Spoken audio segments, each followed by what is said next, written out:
শুভেচ্ছা সবাইকে। আজকে আমরা চারজন কবির জন্মস্থান এবং জন্ম জেলা সম্বন্ধে জানব একটা শর্ট টেকনিকের মাধ্যমে। বিভিন্ন কবি এবং সাহিত্যিকদের বা ঔপন্যাসিকদের জন্মস্থান কোথায় কিন্তু প্রায় সময় পরীক্ষাতে আসে। যেহেতু এই চারজন কবি বাংলা সাহিত্যের খুবই গুরুত্বপূর্ণ, সুতরাং তাদের সম্পর্কে জানা আমাদের অত্যাবশ্যকীয়। প্রথমে আমরা নেই ফররুখ আহমেদ।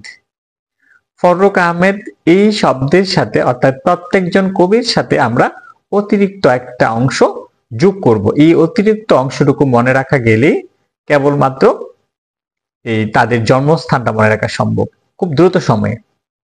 যেমন ফররুখ আহমেদ মামা, অর্থাৎ মামা বলে সম্বোধন করলাম। তাহলে এই মামা শব্দের ধারা মাগুরা জেলার মাঝাইল গ্রাম, অর্থাৎ ফররুখ আহমেদ মাগুরা জেলার মাঝাইল গ্রামে জন্মগ্রহণ করেন। তারপরে হলো বেগম রোকেয়া রপা। বেগম রোকেয়া সাকাত হোসেন রংপুর জেলার পায়রাবন্দ গ্রামে জন্মগ্রহণ করেন।